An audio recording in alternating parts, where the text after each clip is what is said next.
narito na naman tayo para sa isang napaka-sweet at nakakakilig na love story nila Kalingap Edu at Ate Viancy. Tulad mo ay aking makilala. Para sa pagpapatuloy ng ating love story ay ginaganap ngayon ng birthday ni Ate Viancy. Grabe ang birthday ni Ate Viancy ngayon dahil sobrang ingrande nito. Kahit hindi pa nga niya debut at 17th birthday pa lamang niya ito, ay grabe na talaga ang paggastos ng Kalingap team dahil nga marami ang nagre-request na gawing ingrande ang birthday ni Ate Viancy. Sa dami ba naman ng kanyang mga supporters at sponsors, 'di ba? Kaya naman ganun na lamang ka pinaghahandaan ng buong Kalingap team at ng kanyang mga supporters ang kanyang kaarawan. Ngunit deserve naman niya ito, 'di ba? Dahil sobrang bait niya talagang tao at kaya naman mahal na mahal siya ng maraming mga manonood. At ito na nga ang nangyari sa kanyang birthday. Scouter ni Viancy. At birthday niya ngayon. ba't nalulungkot ka? Saya ako para sa kanya. Grabe. Ito yung fruit ng aming sacrifice na pinaghirapan ko siyang scout. Grabe naman yan. Ngayon mayaman siya. Ay, grabe naman, naiiyakan. Ay, hello po. Ay po, ako po si Kuya Rab. Kumusta ka? Okay naman po. Ako'y nag-stay sa tayo rin mo kayo. Huwag naman pa ako. Oo nga po eh. Mahal po nating lahat si Viancy.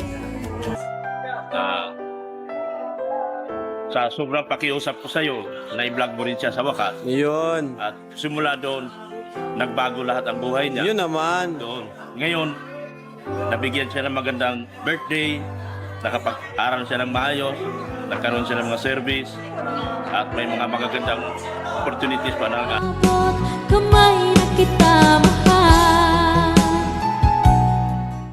Nagulat nga ang Kalingap team dahil naiyak si Dr. Love dahil siya nga ay masyadong proud at masyadong overwhelmed sa kanyang mga nararamdaman dahil proud siya dahil siya ang nakadiscover kay Ate Viancy.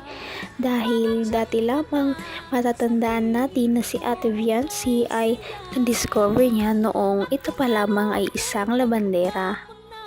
Si Dr. Love kasi ang dahilan kung bakit ngayon nangyayari ito sa buhay ni Ate Viancy dahil kung hindi niya ito na-discover noon at pinilit si Kalingap Rab na i-video nga si Ate Viancy ay hindi siya magiging sikat at walang mga nangyayaring ganito sa kanyang buhay ngayon.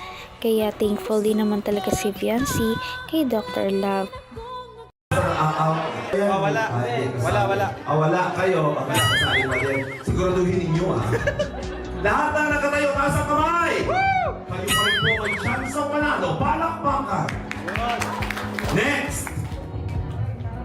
Kung kayo po ay may pagmamayari o may dalang sasakyan, upo.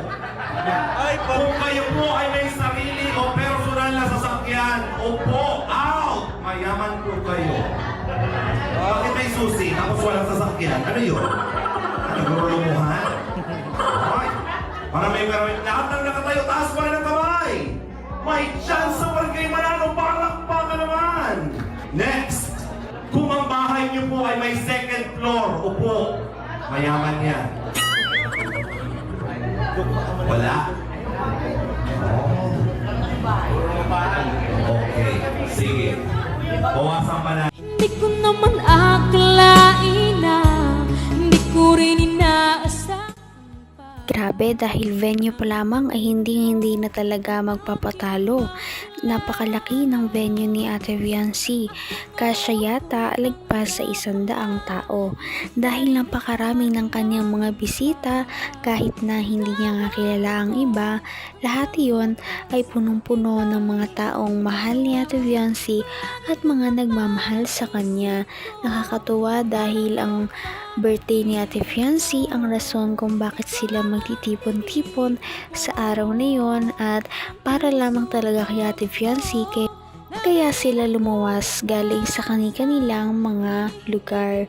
Ang mga bisita nga ni Ate Fiancé ay mga vlogger, mga reactor niya sa mga video ng EDC Love Team at lalong-lalo na ang iba pa niyang mga kamag-anak, Kalingap Team na talaga namang sumusuporta sa kanya. Sige, bawasan pa natin. Nakaupo na ito.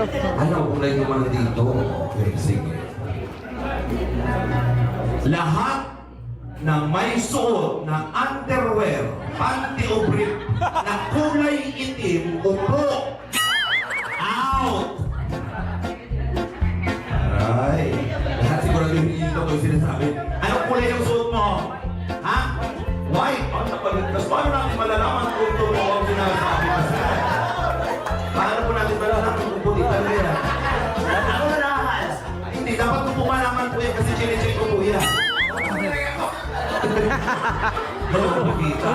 White na white. Sige, hayaan natin. Ano po? May sasakyan ito, kanina pa dapat. Halina mo pala naman. Talagang sasabi ng totoo. Nag-commute lang ako.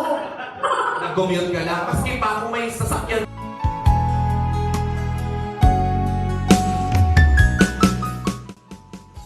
Sobrang saya ng birthday ni Ate Fiancé dahil marami ang nagtipon-tipon para sa kanyang kaarawan. Hindi talaga tinipid dahil sa venue pa lamang, punong-puno na ito ng mga design na talagang ginastusan. Kahit saan ka tumingin, lahat ay napakaganda. Talagang lahat ito ay pinag-isipan at ginastusan ng kanyang mga sponsors kasama na rin ang Kalingap Team. Deserve din naman ni Fiancé magkaroon ng ganitong birthday dahil kahit kailan hindi niya pa ito nararanasan. Maging ang kanyang pamilya ay hindi pa rin ito nararanasan sa kanilang mga buhay, kaya nakaka-proud dahil sa pagkagusto ng maraming tao kay Ate Fiancé at sa kanyang ugali ay nagkaroon na siya ng mga ganitong bagay. I was wandering round town in a city of gold, but I was struck by luck 'cause I found you sitting all alone, looking down your phone like a restless soul. The wind that stroked your hair left your Ladies and gentlemen, let us all welcome the Valley parents together with the eldest sister of our celebrant. We have Vincent and Daddy Venerando and Mary Hansen. Sayawan na, everybody! Wala pang palakpakan. Come on, Mary Hansen, let's dance! Everybody! Hey, I love it. Very good. Thank you very much, ladies and gentlemen. Palakpakan po natin again once. Again, the beautiful family of Fiancé. And now, Hindi ka rin nag-alilangan pa. Ikaw at ako'y Kitang-kita kung gaano kasaya ang pamilya ni Ate Fiancé. Lahat sila ay nag-e-enjoy. Isa-isa pa sila na tinawag para pumasok at lahat sila ay pinalakpakan. Sobrang special talaga nila noong araw na yun. Maramdaman nila na lahat sila ay minamahal ng mga supporters ni Ate Fiancé. At hindi rin naman si Ate Fiancé lalabas sa mundong ito kung hindi dahil sa kanyang mga magulang na nagpakalaki sa kanya. At hindi rin magiging ganyan kabait si Ate Fiancé at mabuting dalaga kung hindi dahil sa magandang pagpapalaki sa kanya ng kanyang mga magulang. Sa susunod nating video ay mas marami pa kayong aabangan sa birthday ni Fiancé. Kaya naman, sana ipatuloy natin silang suportahan at mahalin si Fiancé, si Kalingap Edu at ang Kalingap Team.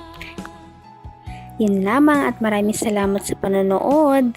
Abangan natin kung magkakatuluyan ba talaga si Kalingap Edu at Fiancé. Hanggang sa muli.